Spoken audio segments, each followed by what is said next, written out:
ए सेठे कोथियो अरे अज तो तो जो नमूनो बियो लगो पियो है ये तो के ज़ाद है ए मो तो के चयो हो त तो जो भाग ए हेके दी ए ये ठका दे बाहर निकरंदो। अरे सुना जल्दी सुना कुजाड़ो थियो है ए सेठे ए तो हमारे भागत ए वडो ठड़को रे ठका गयो है।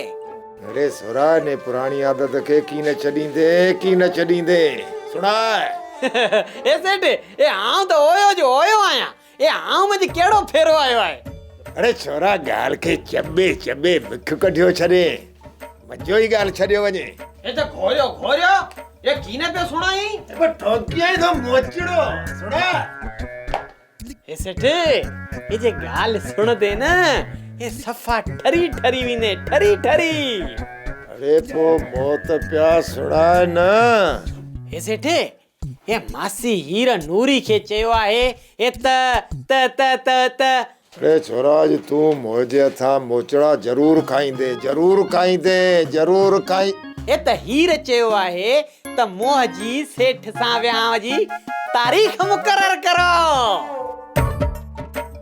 ऐसा सही तो जोई ए हाओ ए कसम दे ए सवन जाड़ा सच ए बहुत आओ नूरियता लख दफा कुर्बान वञा ए पर सेठे ए मोह के नूरी जी हेकी गाल ऊंची पई लगे ओरी घड़ी ए सेठे ए हीर जो हेको शर्त आहे ए त जेको घोट आहे ए वो गड्डा ते चढ़ी इंदो रे मेरी आऊं त ए सेठे ए माण्हू मजबूरी में जी ए गड्डा के पी उठायो छडे ए तो उन ते सवारी कंदे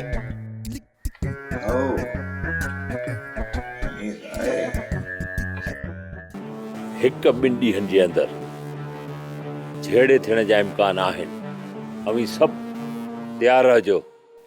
से वरी कीअं रहणा खान सारंग जी कोशिश सां डैम मंज़ूर थियो आहे। ए राणा खान ए डेम वरी केड़ी भला आहे? अड़े सिर छो थो वञे डेम का भला कोन्हे। डेम उन खे चइबो आहे जीअं हिते तलाउ आहिनि न ढंढूं आहिनि ईअं ई वॾो तलाउ आहे उन खे डेम चवंदा आहिनि। ऐं हा उन डेम मां ज़रूरत आहर फसलुनि खे पाणी ॾिनो वेंदो उन खे चवंदा आहिनि डेम। ए ई त कम वाह जो करायो आहे। जंहिं हेठाई वारी ॿनीअ में डेम ठहण वारो आहे ख़बर अथव कहिड़ी आहे? उहा आहे चनेसर जे पासे ॾे। ए राणा खान वो किथा है? इहा ॻोठ जे विच वारी तराई। ए हाओ ए ई कंडे वारी।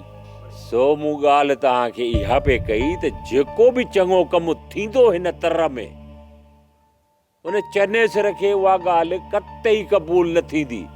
हू ज़रूर मुखालिफ़त कंदो ऐं पाण खे हर हाल में डेम खपे। ए भली थे जेड़ो ए त पए खबर।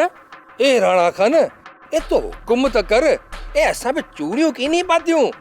ए राणा खान ए तू रुगो इजाजत दे ए पो चनेसर के बुधायो त घणे वीह सौ आहे। हां हाणे तभी ॿुधायो छेड़ो थे या न थे।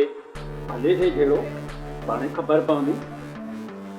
सोप सीरियल सारंग जा तमाम एपिसोड्स ॾिसो HD क्वालिटी में। विजिट करियो असांजो YouTube channel Sindh TV HD drama.